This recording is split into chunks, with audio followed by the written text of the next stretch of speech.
Diamond વર્કરના data એકત્રિત કરવાનું મેં ચાલુ કરેલું. 1,32,000 ડાયમંડ વર્કરના ડેટા મેં એકત્રિત કરેલા. પરંતુ પછી ઇન્ડસ્ટ્રી તરફથી જે સપોર્ટ મળવો જોઈએ, રત્ન કલાકારોને ડેટા આપવા માટે, એમની માહિતી આપવા માટે ડર હતો કે જો અમે આ માહિતી આપશું રત્ન કલાકારોને તો બીજા લોકો અહીંથી અમારા કારખાનેથી લઈ જશે. આ ડરના કારણે 1,32,000 સુધીના મેં ડેટા એકત્રિત કરી શક્યો અને વધારે એમાં સંકલન કરવાની ખૂબ મહેનત કરી, પણ એમાં મને સફળતા ન મળી. નમસ્કાર દર્શક મિત્રો, ખબર છે .com એક સિરીઝ શરૂ કરી છે જેનું નામ છે સુરતના સિતારા. સુરતમાં આવીને જે વ્યક્તિએ સંઘર્ષ કરીને આગળ વધ્યા હોય, સફળતાની સીડી પર સતત આગળ વધતા રહ્યા હોય, એવા વ્યક્તિઓ સાથે અમે વાત કરીએ છીએ. તો આજે અમારી સાથે દિનેશભાઈ નાવડિયા છે કે દિનેશભાઈ નાવડિયા અનેક જગ્યાએ એમનું સ્થાન છે. અત્યારે ઇન્ડિયન ડાયમંડ ઇન્સ્ટિટ્યૂટના ચેરમેન છે, જેમેન જ્વેલરી એક્સપોર્ટ પ્રમોશન કાઉન્સિલના રિજિયોનલ ચેરમેન રહી ચૂક્યા છે, SGCCI southern Gujarat chamber of commerce and ઇન્ડસ્ટ્રીઝના પ્રમુખ રહી ચૂક્યા છે અને સુરત ડાયમંડ એસોસિએશનના પ્રમુખ રહી ચૂક્યા છે. દિનેશભાઈ એમના સૌરાષ્ટ્રથી સુરત આવ્યા અને અત્યાર સુધીની એમની જે સફર છે એની આખી વાત આપણે એમની પાસેથી જાણીશું. દિનેશભાઈ, તમે સુરતમાં પગલાં ક્યારે માંડ્યા એટલે સુરતમાં તમે ક્યારે આવ્યા? સુરતની અંદર 1984ની અંદર સુરતની અંદર મારું એજ્યુકેશન પૂરું કરીને હું સુરતની અંદર આવેલો. હા દિનેશભાઈ, તમે એજ્યુકેશનમાં તમે ક્યાં સુધી ભણ્યા? કારણ કે મોટે ભાગે અમે એવું સાંભળીએ છીએ કે ડાયમંડ સાથે સંકળાયેલા અથવા રત્ન કલાકારો હોય છે એ બહુ ભણેલા હોતા નથી, પરંતુ તમે સારું એવું એજ્યુકેશન મેળવ્યું છે અને એ એજ્યુકેશન મેળવ્યા પછી તમારી શરૂઆતની કારકિર્દી શું હતી?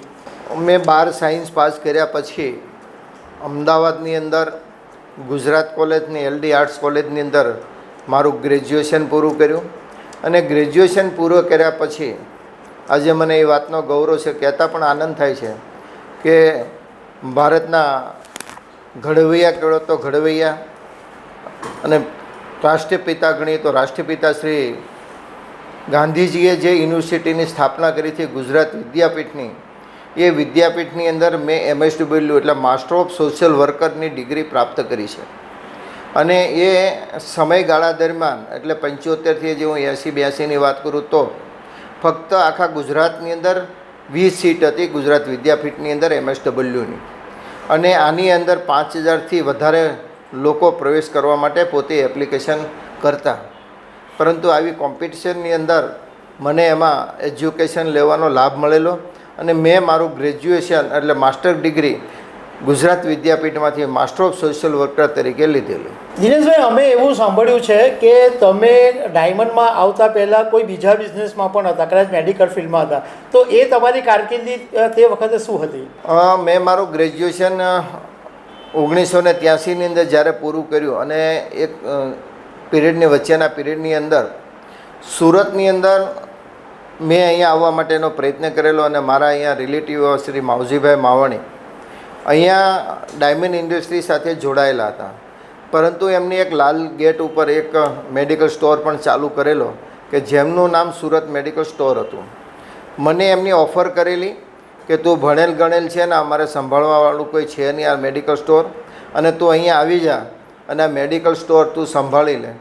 અને એ મેડિકલ સ્ટોરને સંભાળવા માટે હું 1984ની અંદર સુરતની અંદર આવ્યો અને એ મેં 1994 સુધી કન્ટિન્યુટી 10 વર્ષ સુધી આ સુરત લાલગેટ ઉપર આવેલું સુરત મેડિકલ સ્ટોરનું સંચાલન કરેલું.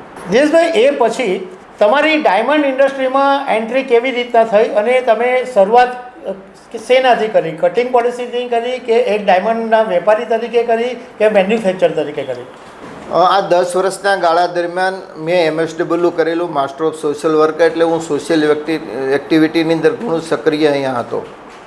1987ની અંદર મારો નાનો ભાઈ એટલે ઘનશ્યામભાઈ ઉર્ફે ટીકુભાઈને હું અહીંયા ડાયમંડ ઇન્ડસ્ટ્રીની અંદર કટ એન્ડ પોલિશ અથવા એસોટિંગ શીખવા માટે મેં અહીંયા બોલાવેલો.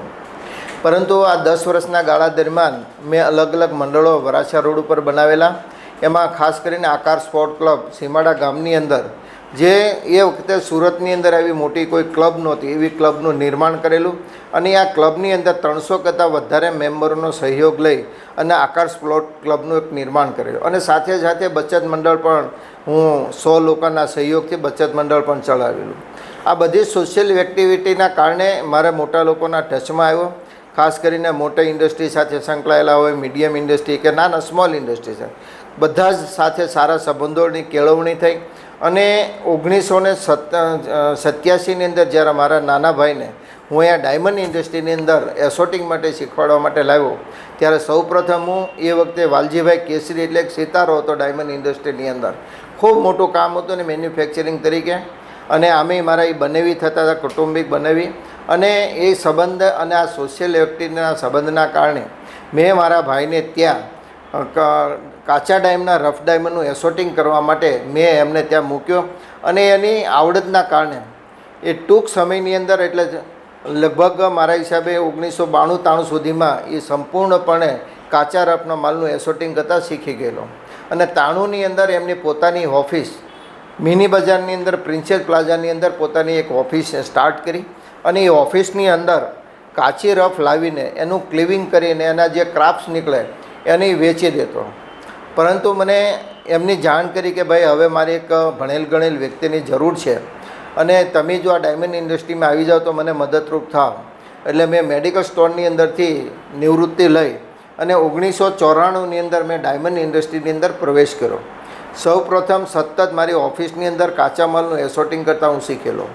સવારથી 8:30થી રાતના મોડે સુધી મારા ભાઈના માર્ગદર્શન નીચે 1 વર્ષ કન્ટિન્યુટી મેં આ કાચા માલનું રફ એસોટિંગ એને જોતા શીખ્યો અને 1995ની અંદર વાલજીભાઈ કેસરી સાથે હું બેલ્જિયમની માર્કેટની અંદર રો મટીરિયલ ખરીદવા માટે ગયેલો.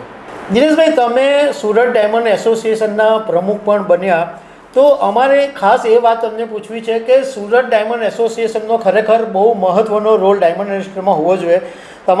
તમારા સમયમાં તમે અમુક ઘણા કામો બી કરેલા મને યાદ છે. ખાસ કરીને જે એક મોટી સમસ્યા છે કે ડેટા નથી હોતા કે ભાઈ રત્ન કલાકારો કેટલા છે, એક્ઝેક્ટલી ડાયમંડ ફેક્ટરીઓ કારખાનાઓ કેટલી છે એ નથી હોતી. એ ઉપરાંત સુરત ડાયમંડ એસોસિએશનનું સરકાર અને કેન્દ્ર સરકારની સાથે જે આયોજન હોવું જોઈએ એ પણ હોવું જોઈએ. ઇન્ડસ્ટ્રીના ઘણા બધા પ્રશ્નોનું પણ કામ હોવું જોઈએ. તો સુરત ડાયમંડ એસોસિએશનના તમે કદાચ એવા વ્યક્તિ છો કે જે 7 વખત તમે પ્રમુખ તરીકે રહ્યા. તો દિનેશભાઈ, અમારે એ જાણવું છે કે તમે એ સમયગાળાની અંદર કઈ કઈ એક્ટિવિટી કરી કે જેને કારણે જેની ડાયમંડ ઇન્ડસ્ટ્રીને જરૂર હતી. 1995ની અંદર પહેલાં જ વર્ષે હું ડાયમંડ એસોસિએશનના સભ્ય બન્યો અને પહેલી જ ઇલેક્શનની અંદર મને મંત્રી તરીકે ચૂંટી કાઢ્યો. કારણ કે એ વખતે એજ્યુકેટેડ પબ્લિકની માણસની કોઈ જરૂર હતી કે આ ઇન્ડસ્ટ્રીને એકજૂટ કરવા માટે અથવા વ્યવસ્થિત એને લાઇનઅપ કરવા માટે એક સારા વ્યક્તિને, ભણેલ ગણેલ વ્યક્તિની જરૂર પડે. એટલે 1995ને પહેલાં જ વર્ષે મને ડાયમંડ એસોસિએશનના મંત્રી તરીકેની મારી નિમણૂક કરી. એ સમયગાળા દરમિયાન આપણે જોઈએ તો આ ઇન્ડસ્ટ્રીની અંદર ખૂબ મોટા સારા પ્રમાણની અંદર કટ પોલિશનું કામ ખૂબ તેજીના સમયની અંદર ચાલી રહ્યું હતું. લોકો પોતપોતાની રીતે કામમાં વ્યસ્ત હતા. સાથે સાથે રત્ન કલાકારોને પણ નાની મોટી સમસ્યાઓ ઊભી થતી. આ બધી જ બાબતોને ધ્યાનમાં રાખીને અને આમ એકંદરે જોઈએ તો ડાયમંડ ઇન્ડસ્ટ્રીની અંદર વર્કર યુનિયન, કોઈ પણ ડાયમંડ વર્કર યુનિયન એ વખતે કાર્યરત ન હતું. એક વર્કર યુનિયન કાર્યરત હતું, એ પણ ખૂબ નાનું હતું અને એ એમની સાથે કઈ રીતના સુભેળ મેરા સંબંધો રાખીને એમની સાથે કામ કરી શકીએ એની માટેના મેં પ્રયત્ન કરેલા. સૌપ્રથમ તો ડાયમંડ એસોસિએશન દ્વારા એક મેગેઝિન પણ પ્રકાશિત થતું હતું, એને પણ મેનેજ કર્યું. એક ક્લિનિક, પ્રાથમિક આરોગ્ય ક્લિનિક પણ ડાયમંડ એસોસિએશનના જે બિલ્ડિંગ હતું એ બિલ્ડિંગની અંદર પણ અમે ચાલુ કરેલું કે જેથી કરીને રત્ન કલાકારોને નોર્મલ ભાવની અંદર ત્યાંથી એમને સારવાર મળી રહે. કન્ટિન્યુટી એમાં કર્યા પછી એવું લાગ્યું કે હવે ડાયમંડ એસોસિએશનને વધારે પ્રગતિશીલ કરવા માટે ડેટા જે કંઈ હતા એ ડેટાને એકત્રિત કરવા માટે અને અપગ્રેડેશન કરવા માટે અને કોમ્પ્યુટરાઇઝ કરવા માટેનો પણ એ સમયગાળા દરમિયાન મેં પ્રયત્ન કરેલો. ધીરે ધીરે અવારનવાર એમાં ફેરફારો થતા રહ્યા, અલગ અલગ વ્યક્તિઓની જવાબદારીઓમાં પણ પરિવર્તન આવતું રહ્યું અને પછી જ્યારે મેં પ્રમુખ તરીકે મારી જવાબદારી મેં ડાયમંડ એસોસિએશનમાં 7 વર્ષ કન્ટિન્યુટી સંભાળી. સૌપ્રથમ તો મેં ડાયમંડ વર્કરના ડેટા એકત્રિત કરવાનું મેં ચાલુ કરેલું. 1,32,000 ડાયમંડ વર્કરના ડેટા મેં એકત્રિત કરેલા. પરંતુ પછી ઇન્ડસ્ટ્રી તરફથી જે સપોર્ટ મળવો જોઈએ, રત્ન કલાકારોને ડેટા આપવા માટે, એમની માહિતી આપવા માટે ડર હતો કે જો અમે આ માહિતી આપશું રત્ન કલાકારોને તો બીજા લોકો અહીંથી અમારા કારખાનેથી લઈ જશે. આ ડરના કારણે 1,32,000 સુધીના મેં ડેટા એકત્રિત કરી શક્યો અને વધારે એમાં સંકલન કરવાની ખૂબ મહેનત કરી, પણ એમાં મને સફળતા ન મળી.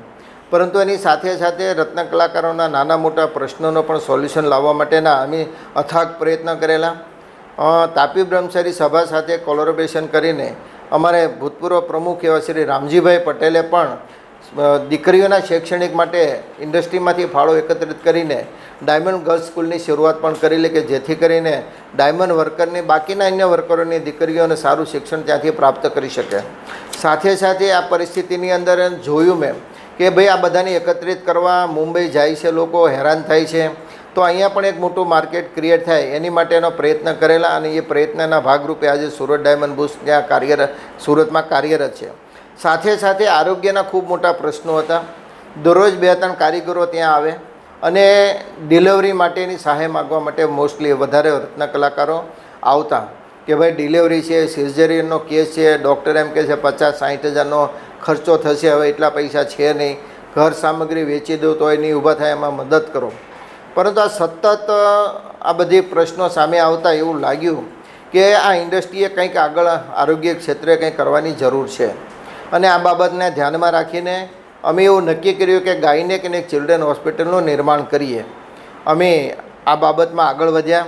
કોર્પોરેશનને પાસેથી પીપીપી ધોરણે મોડેલે અમે જગ્યા પણ લીધી અને આ જગ્યા ઉપર ઇન્ડસ્ટ્રીના નાનામાં નાના લોકોનું દાન એટલે 1,51,000 રૂપિયાના શુભચિંતક સભ્ય બનાવીને 400 કરતાં વધારે અમે મેમ્બરો બનાવ્યા. અને એ મેમ્બરો બનાવ્યા પછી મોટા દાતાઓ 25 લાખના રૂમના દાતા હોય કે મોટા કોઈ યુનિટના દાતા હોય, ઓપરેશન થિયેટરના દાતા હોય, એ રીતના ફંડ એકત્રિત કરીને 125 બેડની હોસ્પિટલનું નિર્માણ કર્યું. આજે એ બાબતનો અમને ગૌરવ છે કે આ હોસ્પિટલનો 1,000 કરતાં વધારે પેશન્ટો આજે પર ડે ત્યાં લાભ લઈ રહ્યા છે. નોર્મલ ડિલિવરી 1,800 રૂપિયા ફક્ત, એમાં પણ જો દીકરીનો જન્મ થાય તો 0 અને બીજી દીકરીનો જન્મ થાય તો એમને 1 લાખના બોન્ડ એમની સામેથી આપીએ છીએ. એ જ રીતના સિઝેરિયન પણ ફિક્સ 5,000 રૂપિયા, જે બહાર 50,000 થી 1.5 લાખ સુધીની પ્રાઇઝ હોય છે. આમાં પણ જો દીકરીનો જન્મ થાય તો 1,800 રૂપિયા લેશે, એટલે 3,200 રૂપિયાની અંદર સિઝેરિયન અમારી હોસ્પિટલમાં. અને એ બાબતનો પણ અમને આનંદ છે કે આજે સિવિલ કે સિમિર હોસ્પિટલ કરતાં પણ આજે ડાયમંડ હોસ્પિટલની અંદર હાઈએસ્ટ ડિલિવરી થાય છે અને 42 ડિલિવરીનો અમારો રેકોર્ડ પણ છે. સાથે સાથે આ બાળકોનો જે જન્મ થાય એ બાળકોને જન્મના કારણે નાની નાની બીમારીઓ, ખાસ કરીને કમળો વધારે પ્રમાણમાં થતો હોય છે અને આવા સમયે બાળકને કાચની પેટીમાં રાખવું પડે. તો આવા એનઆઈસીયુનું પણ આજે અમે સરકારની સ્કીમના મારફતે 28 દિવસ સુધી દવાના કે બાકીના કોઈ પણ ખર્ચ વગર એમને સારવાર પૂરી પાડવામાં આવે છે એનઆઈસીયુની અંદર. અને એનઆઈસીયુ આજે સુરતનું સૌથી મોટું એનઆઈસીયુ અમે સુરત ડાયમંડ એસોસિએશનમાં ધરાવીએ છીએ. સાથે સાથે ભારતમાં એવી એક પણ સ્કીમ નથી કે જ્યાં 60 વર્ષ કરતાં વધારે ઉંમરના લોકોને દાંતના ચોકઠા ફ્રી આપવામાં આવે. અમે આ સ્કીમ પણ દાતાઓના સહયોગથી એ પણ સ્કીમ અમે ચલાવી રહ્યા છીએ. ઓપ્થોલ ડિપાર્ટમેન્ટની અંદર પણ અમે ખૂબ સારી કામગીરી અત્યારે અમારી થઈ રહી છે. પર ડેના 200 થી 250 પેશન્ટો, એની અંદર 25 કરતાં વધારે ઓપરેશનો, મોતિયાના, સારીના, વેલના ઓપરેશનો ફ્રી ઓફ ચાર્જ, 1 પણ રૂપિયો નહીં. અને એમની સારવારના માટે બાકીના આધુનિક મશીનરીનો પણ દાતાઓના માધ્યમથી ખરીદીને આ ડિપાર્ટમેન્ટની અંદર વધારેમાં વધારે લોકો લાભ લે એની માટેનો અમારો પ્રયત્ન છે. સાથે સાથે નવી કોઈ ફાઇલ કાઢવાની હોય તો ફક્ત 100 રૂપિયા, એક્સરેના 100 રૂપિયા, સોનોગ્રાફીના 200 રૂપિયા, આ બધા નોર્મલ રેટ એકદમ. એટલે જે તમે બાકીની હોસ્પિટલો સાથે કમ્પેરિઝન કરો તો 30% જેવા પણ પ્રાઇઝ ન ગણી શકીએ. આવું એક ઉમદા કાર્ય પણ મેં મારા ડાયમંડ એસોસિએશનના પ્રમુખ તરીકેની જવાબદારી વખતે મેં આ હોસ્પિટલનું નિર્માણ કરેલું. અને સાથે સાથે સુરત ડાયમંડ બુસ્ટનો વિચારને પણ ફલીભૂત કરવા માટે એસોસિએશનના પ્રમુખ તરીકે ખૂબ મેં જહેમત ઉઠાવેલી. દિનેશભાઈ, તમે જે વાત કરી એ તમારી ડાયમંડ હોસ્પિટલ જે આઈ થિંક કાપોદ્રા વિસ્તારમાં આવેલી છે, પણ તમે એક નવો પ્રોજેક્ટ બી બીજો કરવાના છો કદાચ વેલંજામાં, ડાયમંડ કોલેજનો. તો એ પણ તમારું એક નવું એક્સપાન્શન છે, એમાં શું તમે કરવાના છો? અત્યારે અમારી પરિસ્થિતિ એવી થઈ છે કે આ હોસ્પિટલની અંદર 1000થી 1100 પેશન્ટ આવે પછી અમારે ના પાડવી પડે છે, કારણ કે જગ્યા જ નથી પેશન્ટોને રાખવા માટે. આ બાબતને ધ્યાનમાં રાખીને ઇન્ડસ્ટ્રીને દાતાઓ પાસેથી પણ ચર્ચા વિચારણાઓ કરી, મિટિંગ કરીને એક હોસ્પિટલનું, મોટી હોસ્પિટલનું, 400 બેડની હોસ્પિટલનું નિર્માણ કરવા માટેનું અમે વિચાર્યું અને આ વિચાર ફલીભૂત થયો. અને આજે પીપીપી મોડલે સરકારને અમને મોટા વરાછાની અંદર જગ્યા પણ ઓલરેડી 11,000 વાટ જગ્યા પણ ફાળવી દીધી. થોડા ટેકનિકલ કારણોસર અત્યારે એ થોડું અટકેલું છે, એની આવતા દિવસોમાં સોલ્યુશન થશે છે એની અમને ખાતરી છે. 450 બેડની આ હોસ્પિટલનું નિર્માણ માટે અમે જ્યારે જાહેરાત કરી ત્યારે કિરણ જેમ્સના માલિક એવા વલ્લભભાઈ લખાણીએ આનું નામકરણ માટે અમને 36 કરોડ રૂપિયા અમને આ નામકરણ માટે, પણ એમની એક કન્ડિશન હતી કે તમારે હોસ્પિટલનું નામ કિરણ 2 જ રાખવું પડશે. એટલે આ ડાયમંડ એસોસિએશન દ્વારા જે કાંઈ ડાયમંડ એસોસિએશન આરોગ્ય સમિતિ દ્વારા જે ચાલી રહી છે હોસ્પિટલ, એમ ડાયમંડ એસોસિએશન આરોગ્ય ટ્રસ્ટના મારફતે અમે આ કિરણ 2નું નિર્માણ કરવા જઈ રહ્યા છીએ. અને એની સાથે મેડિકલ કોલેજ અને નર્સિંગ કોલેજની પણ અમે આવતા દિવસોની અંદર જ્યારે હોસ્પિટલ કાર્યરત થશે ત્યારે મેડિકલ કોલેજની સાથે સાથે નર્સિંગ કોલેજનું પણ નિર્માણનું અમે અત્યારે ઓલરેડી પ્લાનિંગમાં લઈ લીધું છે. અને અમને ખાતરી છે કે આ ઇન્ડસ્ટ્રીના ભામાશયોના મારફતે અમારે જે કંઈ ફંડની રિક્વાયરમેન્ટ થશે એ ફંડ અમને પ્રાપ્ત થશે.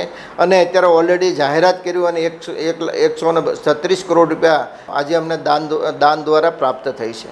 દિનેશભાઈ, મને યાદ છે કે 2008માં જ્યારે ડાયમંડ ઉદ્યોગની અંદર મંદી આવેલી, ના કલાકારોની એટલી બધી મુશ્કેલી ઊભી થયેલી કે જેમ એન્ડ જ્વેલરીએ ફંડ આપેલું અને એ ફંડનો ચેક લેવા માટે સુરત ડાયમંડની ઓફિસની બહાર હજારોની સંખ્યામાં રત્ન કલાકારો હતા. તો એ પરિસ્થિતિ તે વખતે શું હતી? 2008ની જે મંદીનો માહોલ હતો એટલે આખી ઇન્ડસ્ટ્રીમાં એક ડરનો માહોલ હતો કે હવે આ ઇન્ડસ્ટ્રી ક્યારેય પણ ચાલુ નહીં થાય. અને એ ડરના માહોલના કારણે ખમતીધર લોકો પણ, મિડલ ક્લાસના લોકો પણ આવી નાની જ્યારે આર્થિક મદદ હોય, કીટની મદદ હોય, બાળકોના શિક્ષણના ફીના ચેકનું વિતરણ હોય તો લાઇનમાં ઊભા રહી જતા કે જ્યાંથી જે મળે એ લઈ લેવું જોઈએ.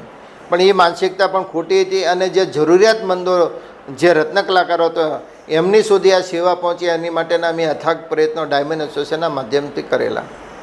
દિનેશભાઈ, છેલ્લો સવાલ એ પૂછવો છે કે તમે હવે વર્ષોથી સુરતમાં રહો છો, તમે સુરતની રજે રજથી વાકેફ છો, તો સુરતનું ડેવલપમેન્ટ તમે જોયું છે.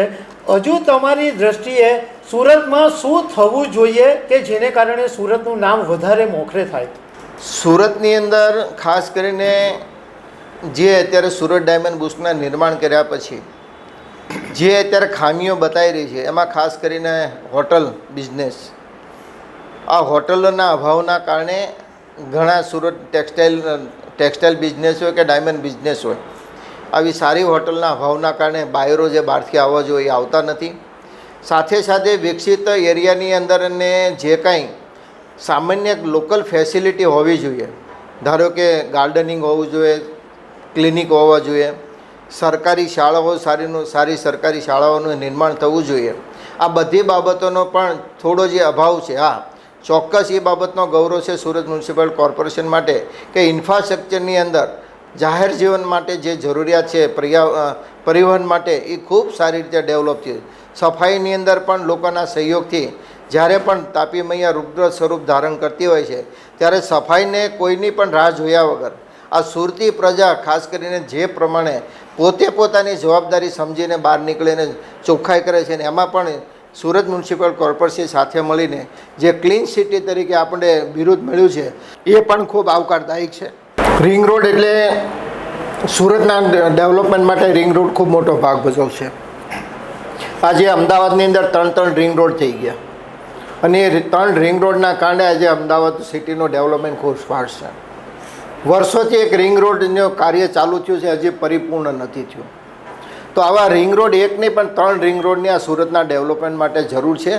હવે આવા ઇન્ફ્રાસ્ટ્રક્ચર માટે પણ સ્થાનિક લેવલે એના પ્રયત્નો થવા જોઈએ કે જેથી કરીને સુરતનું ડેવલપમેન્ટ જે લિમિટેડ અત્યારે દેખાઈ રહ્યું છે એ વિશાળ ફલક ઉપર દેખાવા મળે.